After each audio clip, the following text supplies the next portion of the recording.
Hi, this is the Poetry Balls podcast with Tola and Filippo. I am Tola, and on this episode, I speak with Jess Pentney, who is an actress and writer based in London. I hope you enjoy our conversation.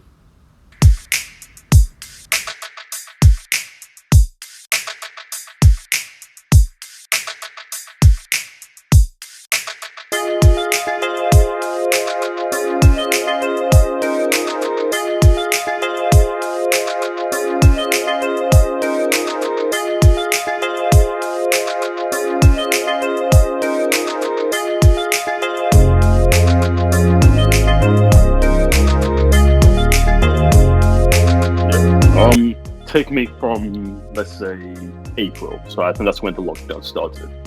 hmm So the lockdown occurred around first late March, hmm and of course, a lot of businesses shut down. A lot of people had to work from home. What was your situation from between April till, let's say, the Black Lives Matter movement? What was your situation? What was going on in your life?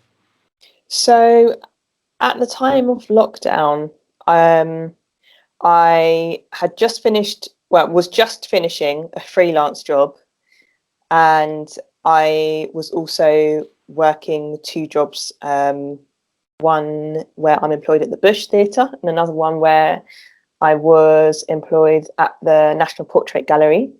Hmm. Um, and with the lockdown, it meant that um, National Portrait, the role that I did there, which was just I was a visitor services assistant. That Hmm. role immediately, we were all not needed because the gallery had to shut, and so that job came to an end in June. And Hmm. my role at the Bush has I've become a home worker, as has most people who were working or are working at the Bush in sort of a capacity that is sort of office-based work or computer-based work.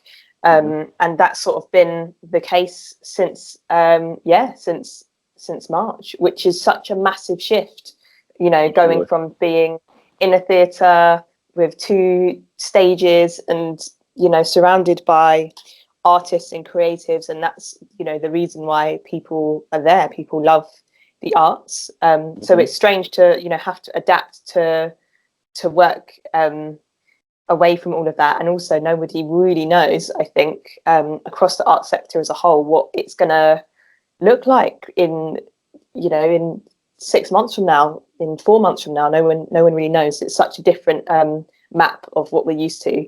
um, but I've been I'm so fortunate to have a job in the arts that touch wood at the moment, is safe, Yeah.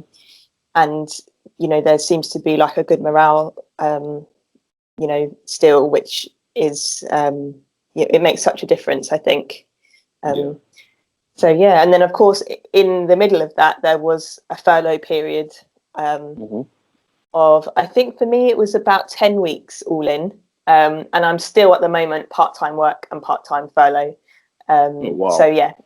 Yeah. Wow. Okay. Um, I guess there are a couple of things I want to talk about today. So when I got in touch with you, I guess a few months ago, you said you were working on a body of work. I think a script, some Oh piece of yes. writing. Yeah, absolutely. Yeah.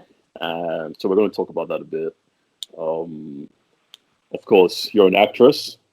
I I mean, am. that's what kind of sticks out to my mind when I think about Jess. I'm like, oh, she's an actress. That's such an amazing thing. Obviously very creative. So we're going to talk about that a little bit. And of course, we're going to talk about what happened around the June period. Yeah. But let's talk about you as an actress first. Let's start with that. Um, who is Jess the actress? Like, how did you even get into the mindset of going, you know what, I want to be an actress? Because that's such a, you know, it's not, it's not usual, if you know what I mean.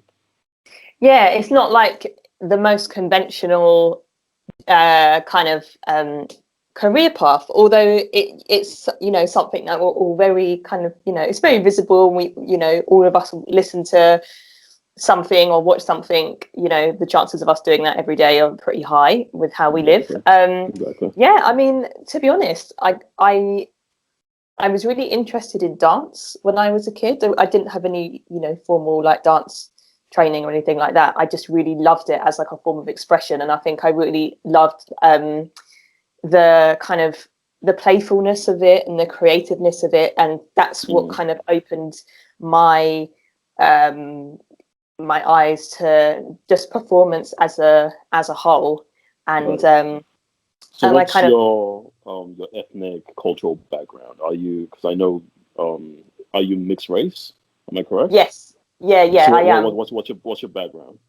So my mum is from Barbados, and Okay. my dad is English. So I'm, yeah, mixed race. My heritage, I consider to be both of those things. I Yeah. consider myself to be Black British. Yeah. Yeah. So, did that inform you at an early stage? I mean, because obviously feeding into what we're going to talk about later with the Black Lives Matter movement. Um, how did that shape your journey moving into the arts? Oh, I think it's been a constant, even from, you know, such a young age. It's something that I've always felt, you know, hyper aware of, even if I didn't necessarily have like vocabulary to attach to it or a full complete understanding of it. And it is something that is ever changing anyway, but yeah, it's always been very present. And even in my influences growing up, um you know, I think like Black culture is, as we know, because it's so often celebrated, and also so often the culture that people cling to when they themselves are not Black and Yeah. might, you know, be out in this world lost, which is a conversation potentially for later or potentially for another day, who knows. um, but yeah, I think yeah, the influence of you know, of Spirit and what other Black creatives have brought, and how, you know, brought to how our story is told continuously Mhm. and collectively. It's, yeah, it's kind of, it's always been something that's been very very present. And um it's also something that's definitely come up and emerged as I've become, you know, as I've gotten older and I've made more and more decisions about pursuing a career in the arts and Yeah. in writing and my acting choices. How uh, how important the integrity of that is, and not compromising on it is as well. Absolutely. Absolutely. So yeah. So I'll take you back to the original question. I guess so. You realized from a very young age that you loved dance, you loved performing. Carry on. Oh yeah, so I really loved it. I think I just loved the joy of it and how you could just escape into it to be anything that you wanted to be, and also everything that you think you are and have the capacity to do, but not um, might not feel able to fulfill in an everyday sense. I Mm, think those two things kind of are parallel to one another, but both are born in from the same place, actually. yeah, I agree. And yeah, and so you know, it wasn't something that I did extracurricular, you know, to school, but Hmm. also, you know, the age that I'm at means that, you know, drama and art and music lessons were standard on our syllabus at the time, and I know that isn't the case anymore for like lots of young people. So having that exposure to it at school was also really important, because I think although the material that we worked with more often than not was not material Mm, by Black artists, the yeah. practice of art and the practice of creativity was always something that I knew that I would be doing at school at least sort of 3 times a week or more. And then as I got older, I went on to university at Goldsmiths, actually, and studied a BA in English and drama. And then Okay. also something that's definitely come up and emerged as I've become at Central School of Speech and Drama, and that's where I sort of got my like quote unquote formal actor training, and sort of Excellent. committed to the investment in that being the pathway that I wanted to sort of continue down, which was scary to kind of, you know, like express it into, you know, the atmosphere and be like, yep, this is what I'm going to spend my, you know, my 4 or 5 years worth of savings at the time as a, you know, as a student who was working, you know, 2 jobs or whatever I was doing. What was scary about it? I mean, apart from the fact that, I mean, as I said, it's not conventional in that sense. Especially, obviously, you went to university, you studied hard. I'm sure, obviously, there was a lot of doubt along the way. Or am I projecting here? Oh, no. Yeah, so precisely what was scary about the entire journey? What happened there?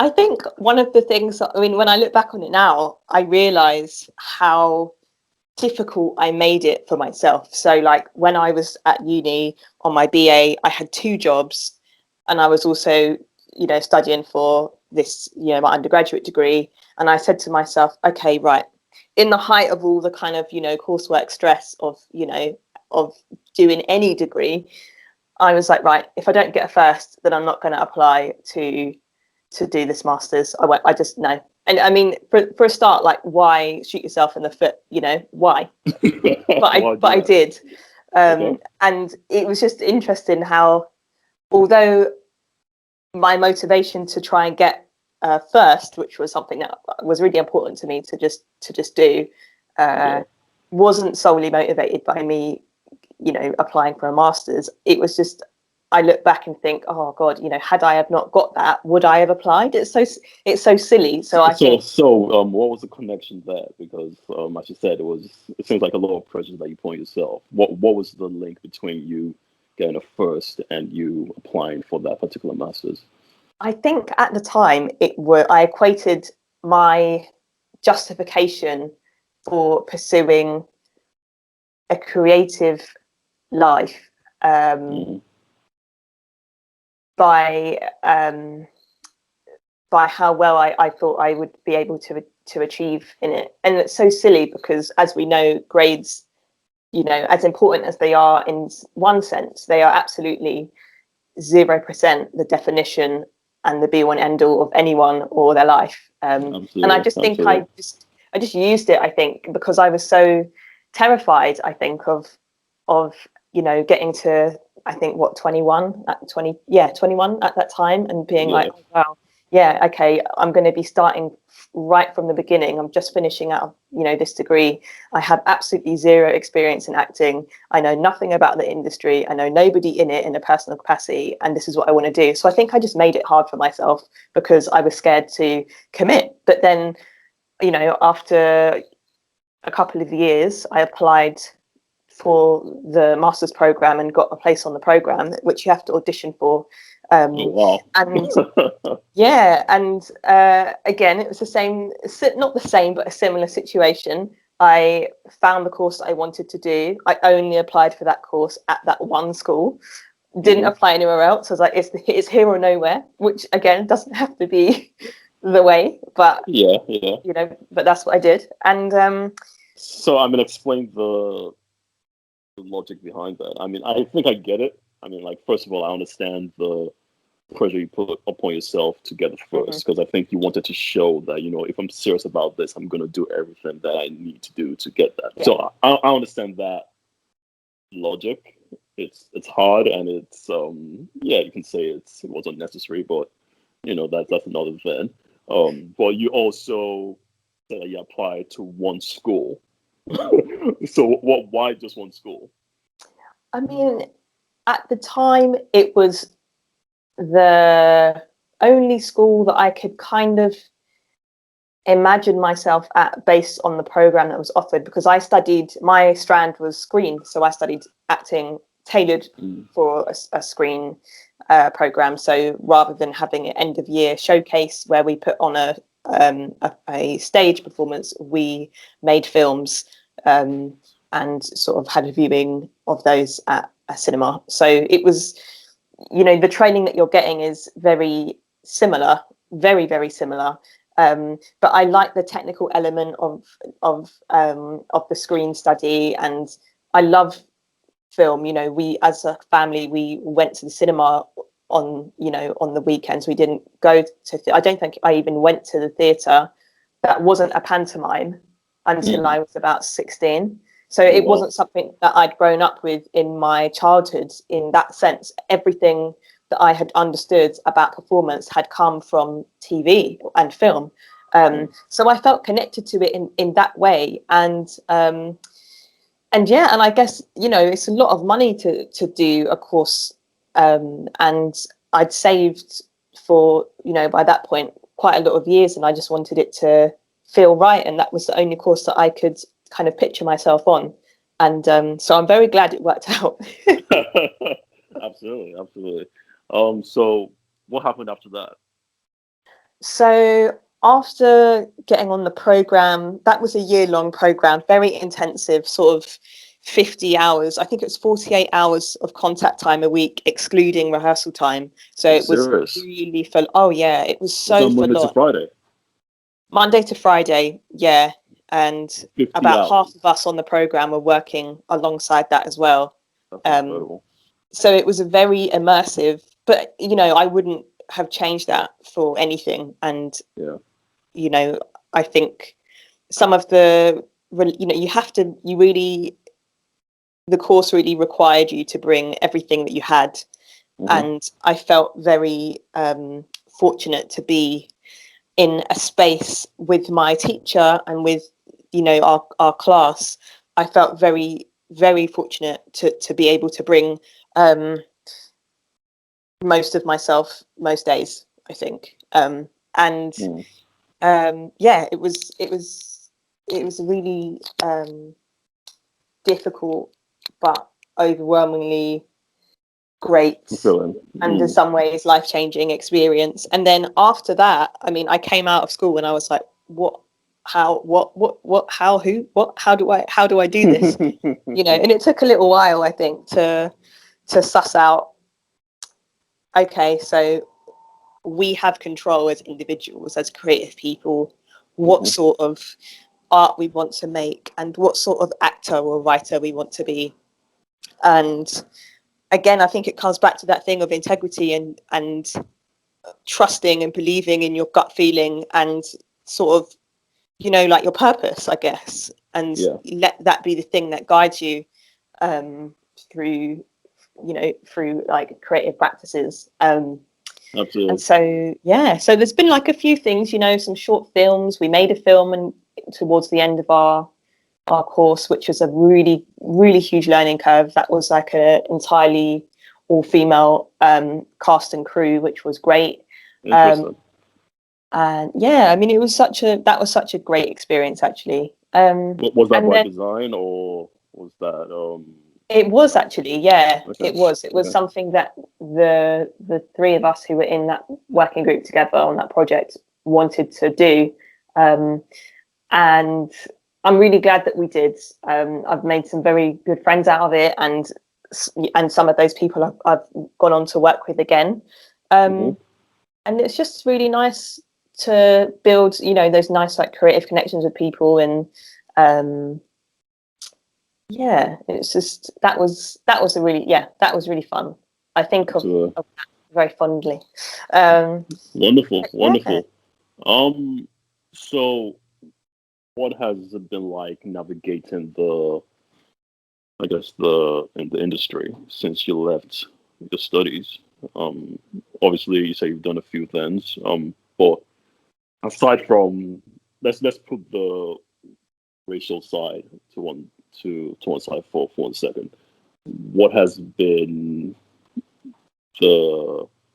what's been the highlights? What was the challenge? What have the challenges been like? Trying to navigate the industry. Like, what have you had to sort of face up to? one of the things, although it's so obvious, and Mm. although, you know, you're not sold a lie when you go to, or at least I wasn't when I was at drama school. You know, you are told that it is really hard. What you are filled with is the belief that this working in the industry in this capacity is very possible for you because other people do it. So why can't you do it? But Yeah. I think one of the biggest realities that hit me when I left, and one of the biggest struggles, I guess, has been trying to work out how you slot in to something that already has, you know, loads and loads of cogs twisting and turning and Mm. moving in a particular direction. And I think it's hard to separate out um, the, you know, age, gender, and race, because they play such Yeah. a big factor in all of those, you know, in all of these decisions about, you know, what projects are being cast, who they're looking for. Yeah. If you feel compelled to apply to it based on whether or not you want to add this story to the canon. Mm. There's lots of different things, I think, and one of the things that I feel like I've managed to overcome this year and at the end of last year is this, you know, being your own maker and creating work and finding those people who you like to work with, and Mhm. you know, having a really like trusting partnership, or finding a mentor. I've been really fortunate that my boss is she's a creative. She is like doing really well in the industry, and it's been really great to work under her and Mhm. have somebody to kind of just observe, to be honest, and see how um, you know, watching somebody who's very similar age to me, similar background to me, similar ethnicity to me, Mhm. navigate their way through. So that's been really good. And one of the outcomes of that has been that I have managed to write my first full length piece of work, or my first full length play. And Fantastic. which is such a, you know, it's a grain of sand in the grand scheme of things, but it's a huge victory for me. And my intention for it is to go on, hopefully get it published, hopefully perform it and be in it, Yeah. and just sort of tell this story as part of, you know, one of the very ordinary everyday lives of these people that could be us or our peers. But I think it's taken, I mean, I graduated from Central in 2016, so it's taken 4 years since coming out Mhm. to truly understand that we have to be the ones in control of our creative destiny. And then my question to myself was, well, what am I going to do about it?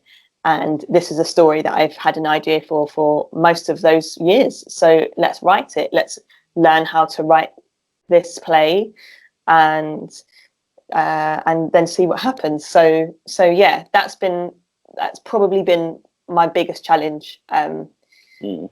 Yeah, it's very easy, I found, to fall out of love with this industry, because Oh it wow. Wow. can be so um, it can be so cruel, you know. Mm. Mm. But as an art form and as a practice, it's something that I feel like I love it so much, and I'm so drawn to it. So it's like, okay, well, how do I make this work for me? And how do Absolutely. I remold it so it works for me and I can, you know, stay looked after in my body and mind. I hope that makes Absolutely. sense. Yeah. Yeah. Yeah. 100%. Um. Yeah. I mean, I studied media and communications for my undergrad, Mm. and a number of times I thought about going to film. I wasn't entirely sure Oh, what drew me to really? that. Yeah. Yeah. Yeah. Into filmmaking. I think I've always had a lot of interest, and I was just trying to figure out what was going to work for me. Um, Filmmaking seems romantic, Yes. but I think I've always had I don't know, maybe perhaps it's a gift. Perhaps I was just fortunate enough to see beyond uh the romantic side of it. It seems very. First of all, if you want to get a regular job, all you have to do is go on LinkedIn and apply. Hmm. Right. With film, I don't. for the life of me, I don't understand the mechanics. I don't understand who you need to talk to, which parties you need to attend. You know what I mean? Yeah. So it seems very disjointed and seems almost made to discourage. Am I right? I mean, that's why my one of my questions was, how did you navigate this industry, and how are you still able to do so, apart from your love of because I think you're called to do what you're doing, but like you said, you feel very discouraged sometimes. So, because I imagine you probably graduated and you went, okay, what now? Right? Oh yeah, literally. What now? Wow. Yeah, Wow. I think that's a great question, and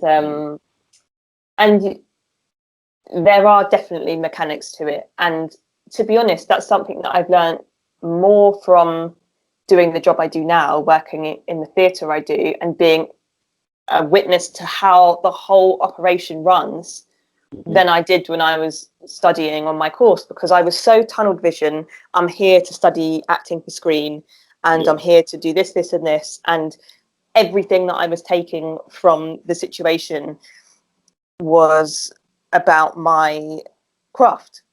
But obviously, such a key part of it kind of coming together is having an understanding of how the industry works. And I think until you're out in it, that's when you're really hit in the face with it, to be like, oh wow, this is how it works. And I'm really, really still learning. You know, as someone who's in like the early stages of their creative career, and doing Sorry, things, go I on, go think on. also, just doing things like, you know, it might sound really small, or might sound a bit lame or whatever, but we've all got, you know, most of us have a phone. Most of us have a phone that doesn't have like a cracked screen and has a camera that works. And, you know, we can, you know, the quality is so good. You know, we can make a film. We can make a film and edit it on, you know, iMovie or whatever. And I think doing projects like that with people that you enjoy working with start to just feed like creativity and ideas, and before you know it, you've come up with an idea for a short film that is going to be 5 minutes long or 8 minutes long. And then you start looking at festivals and you're like, oh, actually we are under the 10-minute threshold, so we'd be able to submit to this festival. And then you start going out and being like, okay, well, I'm working 3 different money jobs at the moment, and I'm gonna, if all of us set aside over the next couple of months, you know, 150 quid each, let's see how many favors we can pull and see what location we can secure, i.e. my sister's flat, which is often my location of choice, and see if we can spend the day recording something. You know, I think it starts with projects which really are that small and feel that small, before you know it, you've got a little gem and something that you can share with people and show people. And people want to see more than anything, I think, aside from the talent, because there's, you know, everyone has a talent. There's so many people who are so skilled. I think what people in the industry love to see is someone who's a self-starter and someone who is willing to put in the work as much as they are. I think that seems to me to be the thing that is attractive for people in the industry, and for agents and casting directors and theatre makers and collaborators. It's that that idea of not waiting for the world to give you a job, but for you to go out and get one. And I think that's been one of the things that I've learned about, you know, how this industry works. And again, doing things like being able to observe, you know, a press night and just watch who turns up and how people talk to one another and how people introduce themselves so confidently to people they've never met. And you know, it's amazing. But when someone asks you the question, so what are you up to, you can say, well, actually I've just made, you know, I've made a short film every week for a month or 2 months with a small collective. And you know, all it takes is for somebody to be like, oh great, send me the link, and then you do it. So I think it's that thing of I think there is a lot of luck in this industry, but you have to be prepared for that luck when, you know, when you find yourself in front of a person who you admire or like their work, or would like to collaborate with. And it does happen in like the strangest circumstances. You might find yourself with somebody, and I think being ready for that luck is important. And I remember someone telling me that, and I didn't really understand what that meant until I started to sort of find myself through my job in rooms with people who are being and have been very successful in their careers. So yeah, I feel like I do waffle on a lot. So do just tell me. No. I mean, I was actually going to say that from that stream of consciousness that you just had, there's so many questions that I wanted to pick up from that. But I'll go with this one. Probably not the most important one, but I suppose. So I'll give you a bit of a background. So with this podcast, what I also want to do is, like I said, I want to interview people who are young people who are striving to do great things, like whatever that means, right? So an actress like yourself, an entrepreneur, a writer. I think, like you said, when you leave school, that's when the work really begins, because you need to actually understand the world. You need to wrestle with the world. You need to navigate the world, and you need to. It's not just about being able to act anymore, right? Yeah. It's about understanding how to network and how to sell yourself and how to endure for the bad times.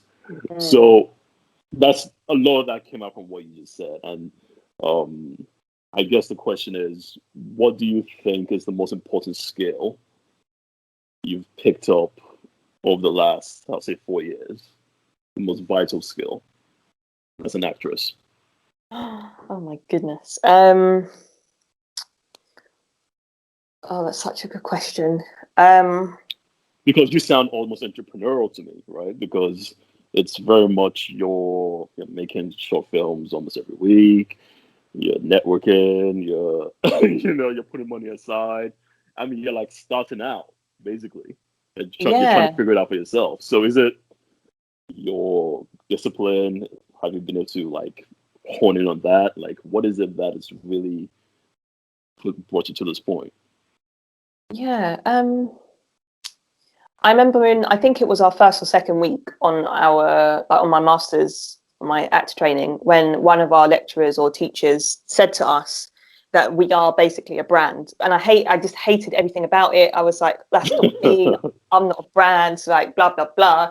But I'm an actor. Yeah, all that. Exactly. All of that, But I also, as much as I resist it and still do resist it to a point, there is the truth in that, there's being humbled by the the experiences and the kind of gifts that we have in life, and the good people we have around us. But there's also being self-deprecating, and I think as an actor, that's probably it's very personal to me, but that's probably my biggest takeaway, that there is no space in this creative world, as a young person, as a person of color, to knock yourself or to shrink yourself for the sake of it, or for the sake of others, really, I guess, is the proper end of that sentence.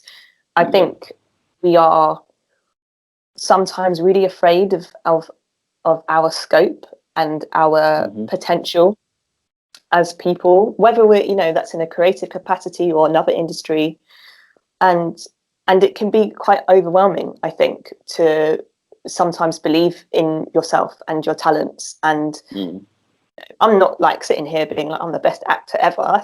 I mean, I don't know. But that's not the point that I'm trying to make. I just think it's about learning to cherish the interests that you have and the path that you want to pursue, and learn to carry yourself into a room and not apologize for being there, and taking, we hear this expression a lot, and we've heard it a lot over BLM peaking, this taking up space. We hear it often as people of color. I'm sure you hear it as well, like take up space.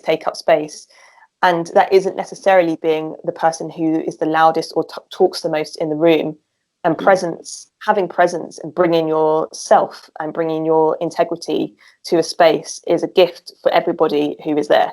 And I think it's just, it's learning, I think, things like that. Like, we have a right just as much as anybody else to express ourselves and to give what we love a real shot and a real go. And so I guess I don't know how I would sort of condense that down into a nice kind of neat learning, but that would probably be the biggest takeaway. And I wish that I had learnt that sooner and had understood that sooner as well. I mean, you're still young, so yeah.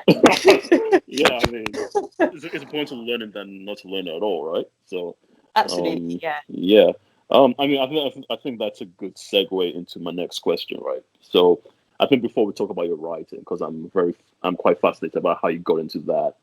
Even though I have an idea, you want to make your own way. Obviously you're quite smart, so that kind of ties in. But you talk a lot about, I suppose, in reference to what you said about taking up space. As a person of color. This is, I mean, I'm not sure I'll be surprised by your answer to this, but what has been your experience in the industry as a person of color? It's been very trying, I guess is the word. Yeah.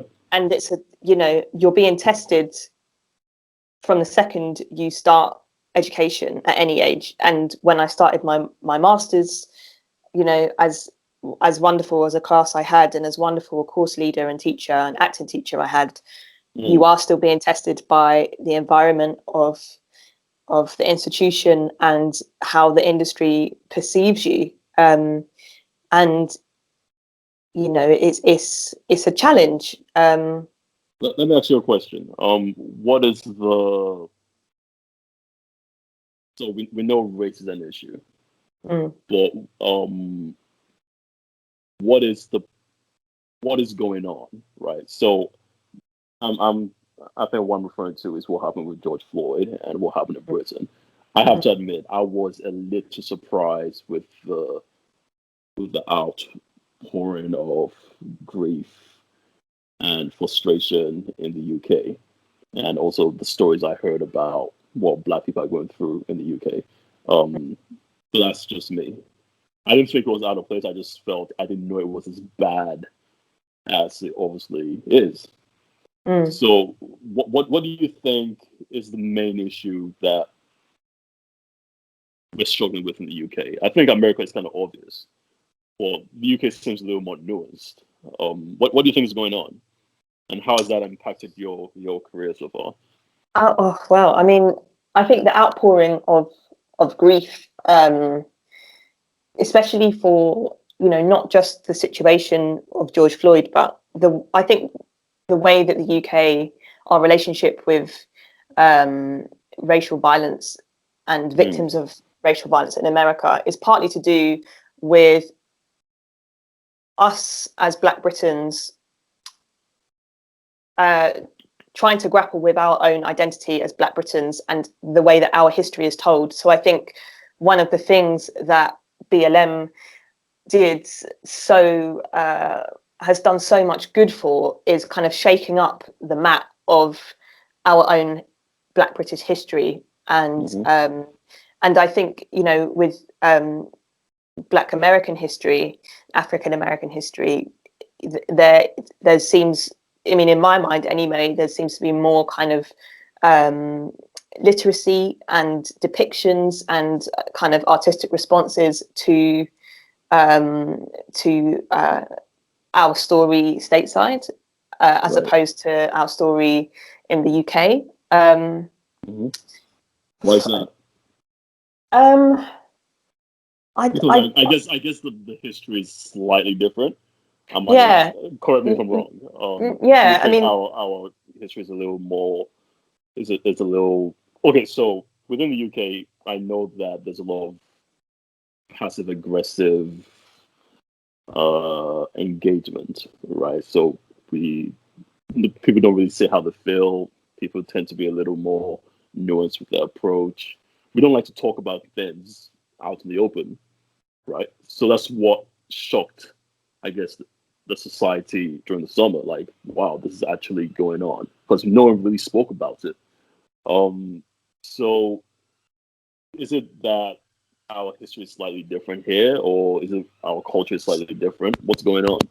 I think our history is different to a Mm, point. I think obviously we have, as a collective, Black peoples and people of the diaspora, we have a very shared history. But I think our relatively modern history is as many similarities as there are. There are also differences and nuances, and I mm, think there are a lot of people in the UK who have been for generations and decades have been screaming at the top of their lungs about this. And it's just that, gatekeepers have meant that these voices only ever get so far, stay within the community, get silenced. And I think mm, we are at a time where platforms, social media platforms have gained so much force that it was possible for, you know, uh, you know, demonstrations and protests to be arranged during this lockdown period. I mean, it's quite remarkable the power that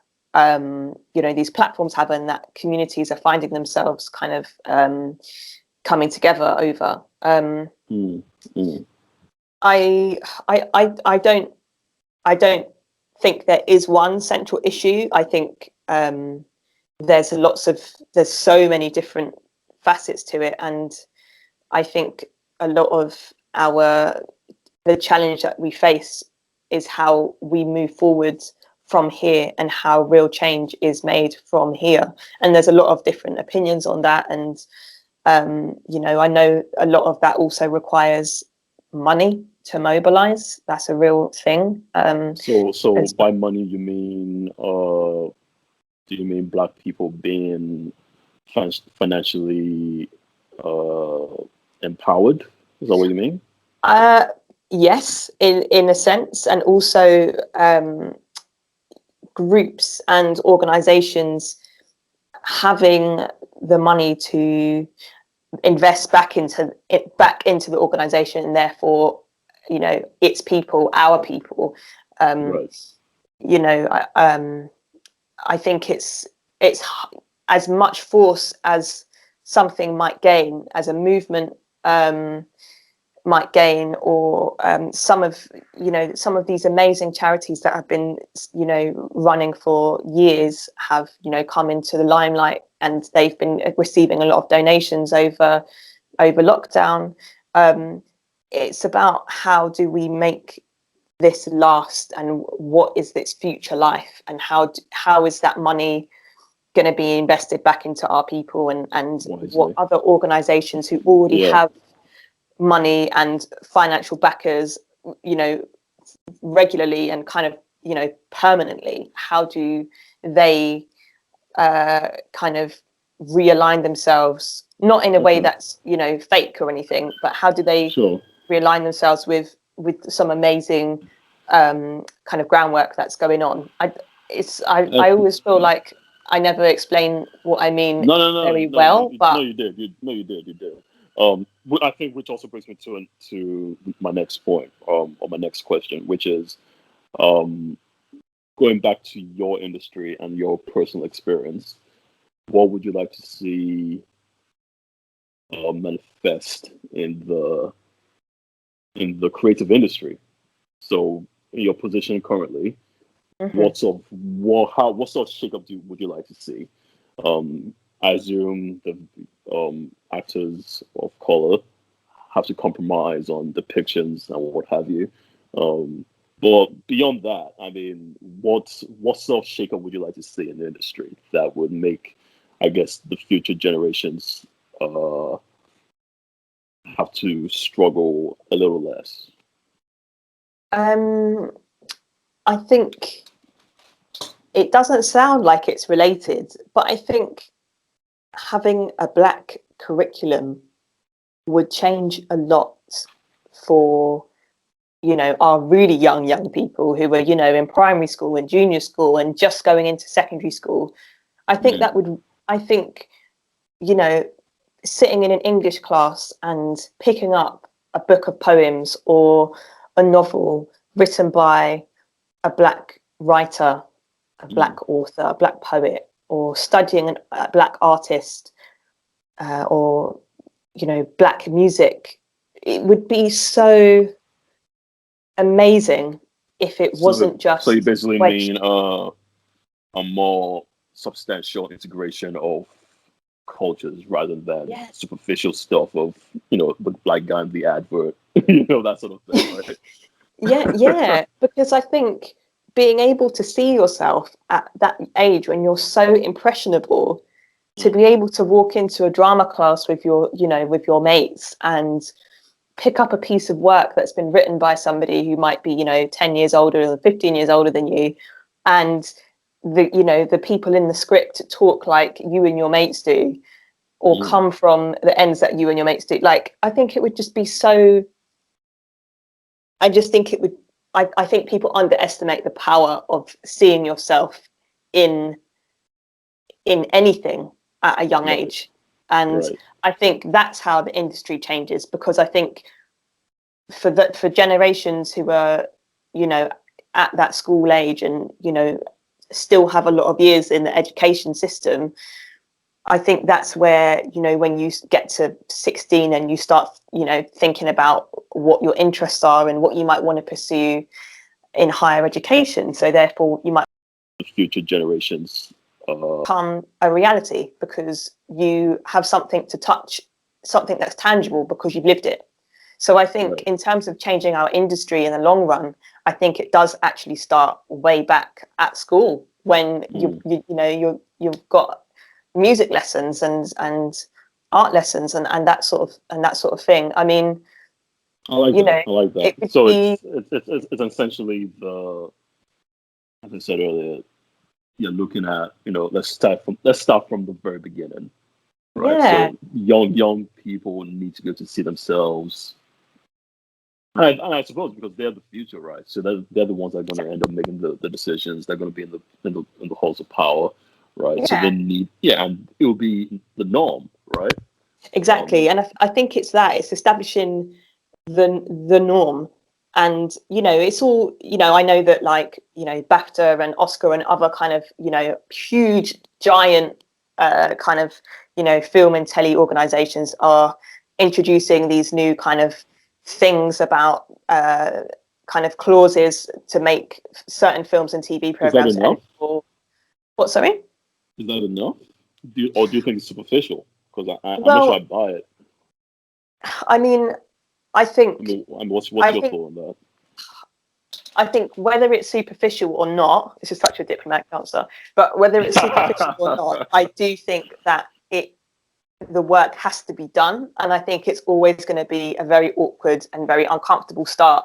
And I say it's always going to be that because I think people are so actually reluctant to really understand the part that they play in kind of keeping up this systemic kind of racism, and no one wants to have somebody point that out to them. No one wants to hear that that's the role, that's a role that they're fulfilling. And so I think it is awkward. It does feel superficial in some sense, but also would I rather that these organizations sat and did nothing? No, I wouldn't. But then I would also like it for these organizations to do work that was less public facing, and they interrogated who's in their who's on their board and who is in their kind of academy, the people who have the right to vote on these things. There's a lot of work I think that needs to be done that is not just these shows have 25% Black, Asian and ethnically diverse cast, not even crew, just cast, therefore they are eligible. That's not enough, and I don't think I think it's nice, I imagine, to receive an accolade from your peers and the people who work within your industry, but I do think that they will lose credibility the longer it goes on. and the more resistant and the slower they move, the quicker and the more people will just kind of give up on these things sort of having importance. I agree. So I think, as it's good to see top level, top tier bodies make changes, but I do think that real change does actually start in the education system. I really believe that. Yeah. Okay. Before I ask you about your writing, I want to ask you like a lighter question. I guess what's the most fun you've had in your career so far? The most fun? Yeah, the most fun. What have you enjoyed the most about what you've done? That's such a good question. I think. I mean, apart from meeting Denzel Washington and hanging out with Oprah and all that kind of stuff, like what? Imagine if I met Denzel. That's it. I think I'd change my name to Jess Met Denzel. I think that would be it. Exactly. The most fun I've had has probably just been working with some like really amazing individuals and making good friends, and it's not been any of the you find yourself at like a fancy press night or or whatever. Like it's making good friends and making like good memories with them. I'd say that they've been like the collective. That's been the collective fun. That's awesome. Yeah. Have you had the chance to do a bit of traveling for work, or have you been predominantly been working in the UK? I've just been working in the UK, and I would love to travel. That's one of my dreams, is that this my work as an actor will allow me to see more of the world and take me to places when it's safe, obviously, to do so, as it isn't at the moment. But all UK based work at the moment. Yeah. Okay.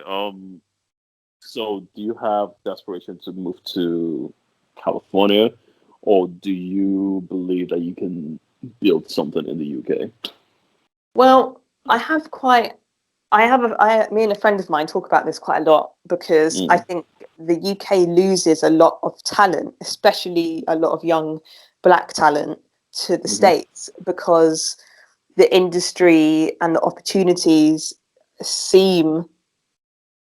there just seems to be so many more. And I think that's because there are. And when I say that's because there are, it's because these opportunities are being invested in more than they are in the UK. That's in my opinion anyway.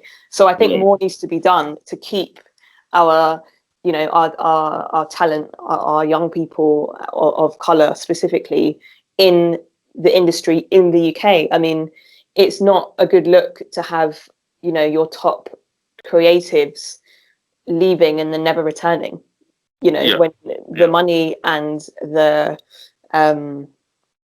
potential was invested in from the beginning. And I'd love for my job to take me to Canada or to California or New York. Of course I would. I mean, I can't, at this point in my life, I can't imagine living there. And that's also because I feel like my brain is so clouded with the last 4 years of the Trump administration that I just can't imagine living in America. I can't picture actively going to do that in the current climate. So is that an opportunity for the UK? Because like you rightly said, the last 4 years has been, I guess, traumatic for everyone, anyone who is sane, right? So, and if you're black, the last place you want to end up, if you're not already an American, is in America, right? It's like you're just walking into trouble, basically. But let's even assume things get better. I don't see how that's gonna happen. But let's assume maybe things calm down a bit. Do you see this as an opportunity for the UK to build itself up? And like you said, not just the UK itself, but the ethnic minority within the creative cluster doing more to popularize British work, or would you still go, you know what, if things clear up a bit in the US, I might just head out to California to make my way? I mean, I think we have to, right? I mean, some of we've got some amazing studios here, and like some amazing kind of film technologies have been built here and are still being built here. I think we have, an industry, a creative industry that has such a character and a personality, and there's so much room within that to grow artists of color. There really, really is. And I do think that more does need to be done. And I think, I'd love to, keep making work in the UK. And, wouldn't we all love to take all of the opportunities that come our way, that would allow us to travel and all sorts. And, I'd love that. Of course, I'd absolutely love to be able to work stateside. But I think I don't know, because that's not the life that I live at the moment, but the pool of a job in the States is one thing, but then what's the thing that makes people stay? What's the thing that makes people come back? Is there a job? Are there jobs to come back to which are going to be of the same caliber? And the answer to that has to be yes. And if it isn't, then we're not doing enough. But we have such an identity here, and like a really specific kind of type of humor, and it's so brilliant, and I think it's really there's just so much room for more and more potential, and for it to get bigger and bigger and grow, and so I'd love to think that there'll be jobs to fly out to, and jobs to fly back for. Excellent. Let's talk about your writing. You seemed quite excited when you mentioned that you had finally finished what you had put down. Talk about what you wrote. You said it was a play? Yeah, so I've written a few things before, but this is my first full length play, my first full length writing of anything, actually, and it's still it's a complete draft. Second draft. I think I'm working on a third draft now, as it's ever changing, and it's called Tramp. And okay. And the story is. I didn't expect that. Tramp. Yeah. I can understand why. It's actually it's about a woman who wants to be a clown. That's what the play's about. Wow. And it kind of I did not expect any of that. Okay. And You're definitely an artist. Oh no, I don't know if that's good or bad. But yeah, so it's about a woman who wants to be a clown, and how she kind of navigates doing a kind of everyday job at this life insurance company that she works for. How she balances that with her kind of quest for kind of achieving her clowning dreams. And it's called Tramp. Is it a comedy? First of all, yeah. Tramp. It is. It's a comedy drama based on the name. I think Charlie Chaplin did something called Tramp, right? Yeah. So actually, so Charlie Chaplin is the type of clown that he is a tramp clown, and there's various different types of clowns, and the tramp clown was made kind of popular in American culture by a British clown, and although interestingly, its roots are actually taken from minstrelsy, and that comes, as we know, from depictions of African Americans at the time, at the emancipation of the Civil War and slavery in the US. That's sort of the lineage of the tramp clown that we have come to know, which is the kind of big kind of red lips, which kind of go over the chin and Right. cheeks, red nose, and the kind of, the marks around the eyes and the white face. So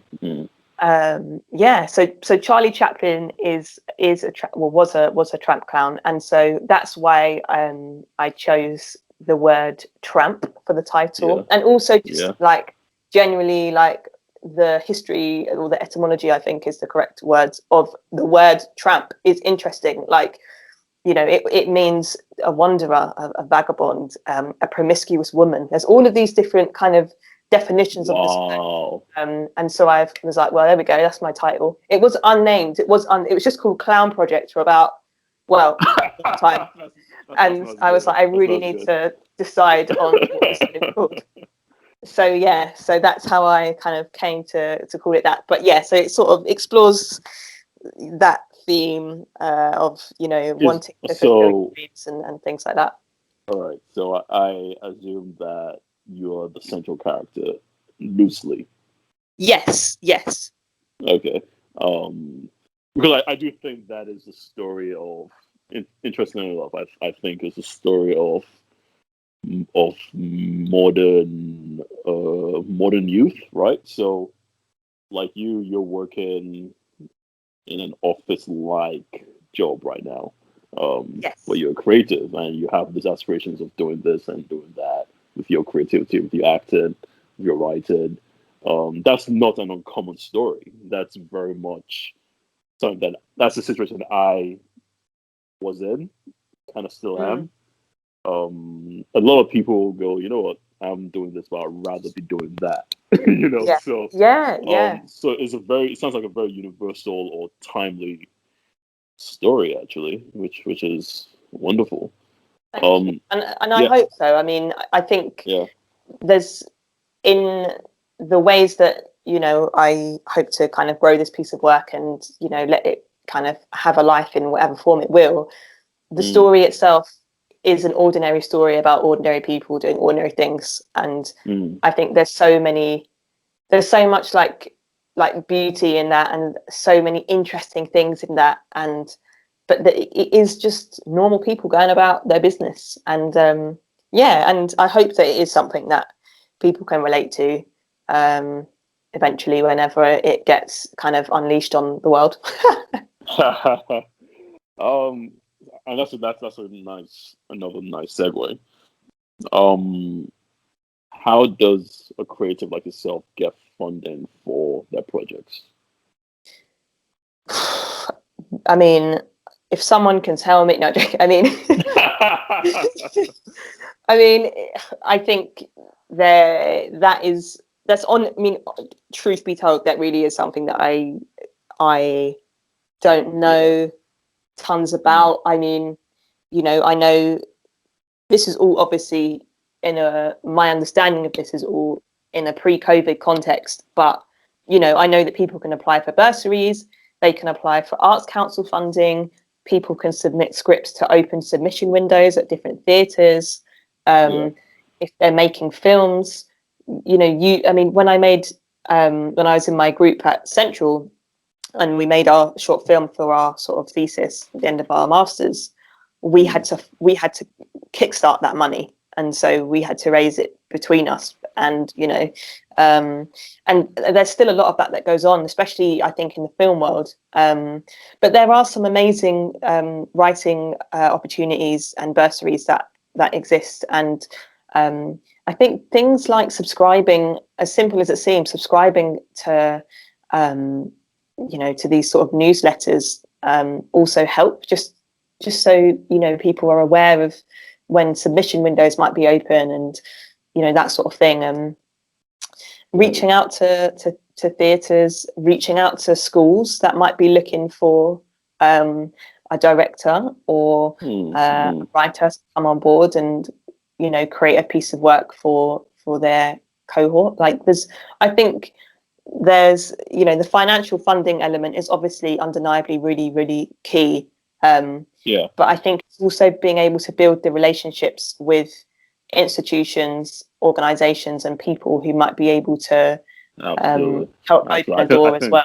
I would say that comes first. Actually, you need to actually build those relationships before you can actually go. Okay, I need this amount of money to fund this project, and building those relationships allows you to actually establish an identity with these individuals as well. Because once they know that you're trustworthy, you're hardworking, and what have you, then Yeah. it's more exactly. It makes it a little easier, I suppose.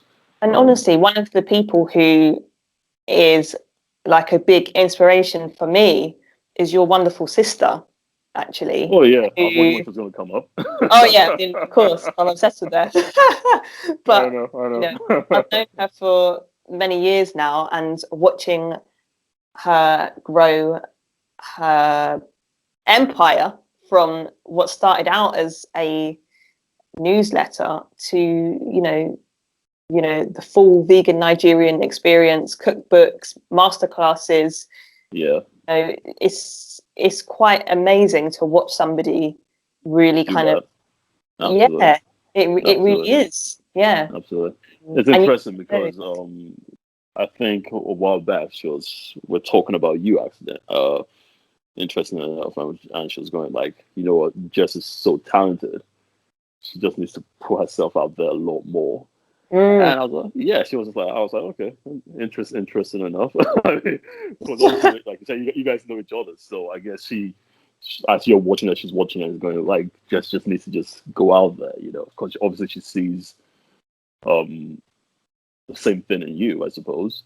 Do you feel that you're learning to push yourself a lot more, or what's going on there? I am. Mm. I am, and I think you know TM being the all-knowing, all-wise human being that she is so good at. She's such a perfect example of somebody who has a really good idea, has a belief in what they're doing, and is like, I'm going to make this work, and has literally just made it work. And Right. obviously she works super hard, and um, and has been going at this for like a number of years now. Hmm. But Hmm. she does take so many opportunities and writes to people and just sees if people are up for a chat, and often people say yes, and you never know what that's going to lead to. So like I Mm. look at all the things that she's achieved and will keep achieving, and I'm like, well, that's a perfect model right there for something that started small and it's just constantly growing and growing and growing. Absolutely. I think I mean that's the great thing about networking, right? So obviously you're friends with her and you're both people of color, I suppose. So it's the reality is that the more we are able to also galvanize one another, I guess the better it is for the collective Yeah, group, right? yeah, I agree. I agree. Mm, Yeah, yeah, yeah, I think it's absolutely. really special as well, and um, we elevate our peers and those around us because we rise as one.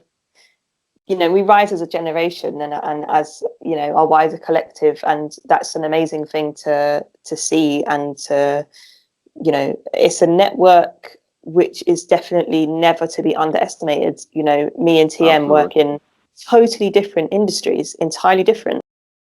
I know. Similarly, because I mean, what connects the two industries, I suppose, is, well, first of all, you both need to leverage social media, Yeah, right? You yeah, both need to network. You both need the financing, right? mm, So there are a lot of commonalities there. yeah. And yeah, yeah. I mean, I remember when we first met, and I said I was going to see Jay-Z and Beyonce, and you just lost your mind. You're like, oh my god, blah, blah, blah. I That mean, sounds those like me. two. Yeah, I don't even remember that, but yeah, Jay-Z, for instance, he's the sort of guy that has obviously come from nothing, and he's using his resources to sort of galvanize his, you know, those coming behind him.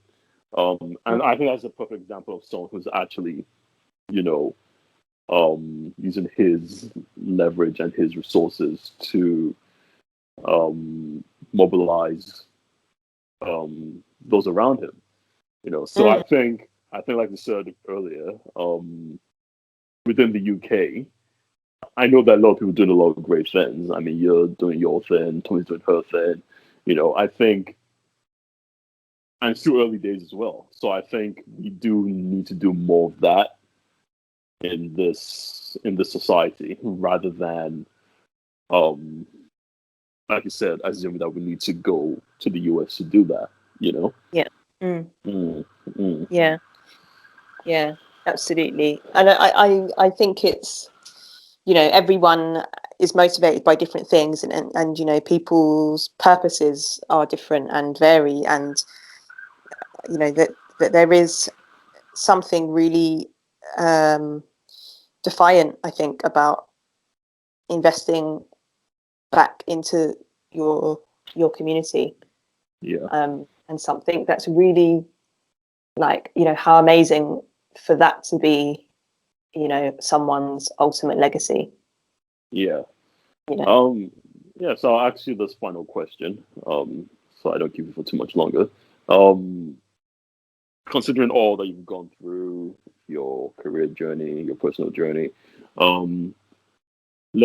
provided COVID kind of just settles down a bit next year, what are you hoping to achieve moving forward?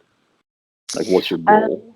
My goal for next year is to be in a position where I am mounting this play at a theatre, and to have adapted this play, potentially for telly, so I can sort of delve into TV land.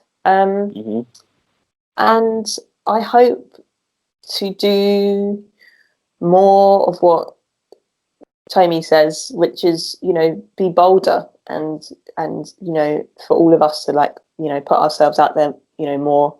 I mean, Absolutely.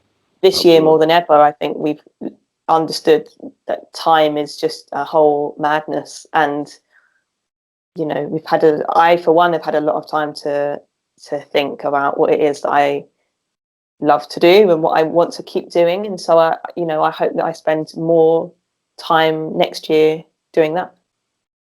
Wonderful. Just finally, actually, your acting, your craft. Sorry. How do you still study it subtly? Do you read about it? What do you do to stay sharp? Oh, I do both of those things. Yeah, I have a regular acting class, a weekly acting class that I do with my acting teacher who trained me, actually, and I've done that since leaving. And I've done that for 4 years now, which keeps me sharp, and especially for those periods of all money job and no creative job. That's it's a nice kind of space to be held in, and I do also just love reading about it, and I also just really enjoy reading. I enjoy reading stories, watching stories, listening to stories. So I try and stay, like, creatively engaged just by things that kind of the things I'm vibing.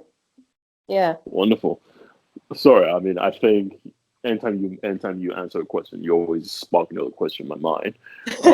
So I'll try to keep this one to limited to this one. So who is your acting inspiration? Or is that a cheesy question? No, it's not. It's a great question. I don't think I can pick one. I love there's so many people.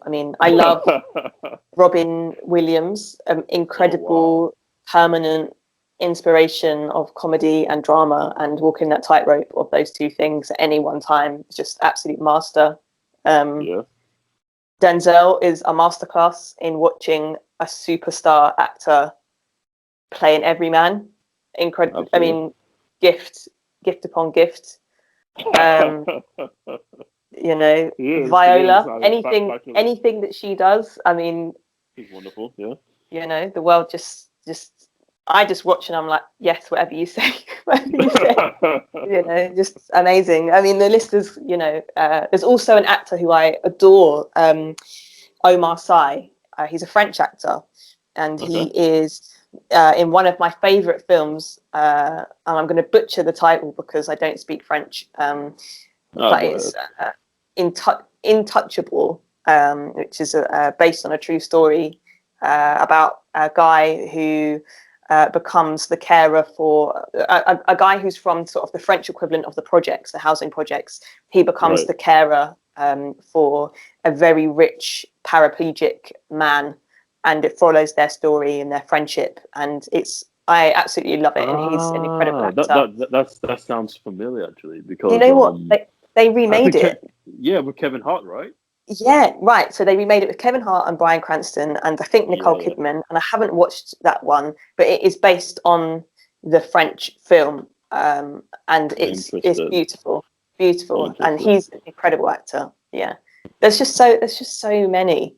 There really are just so many. Chris Jumbo is amazing.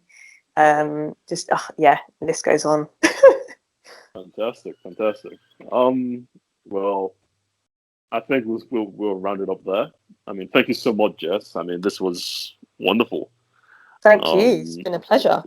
Yeah, I mean, like I said, I think the objective is really just for people to hear this and go, okay, I understand a little bit more about acting. I understand about what I probably need to do if I'm gonna, make some headway, right? So, I mean, no one's journey is ever really complete, but you seem to be on the right path, and I wish you all the best.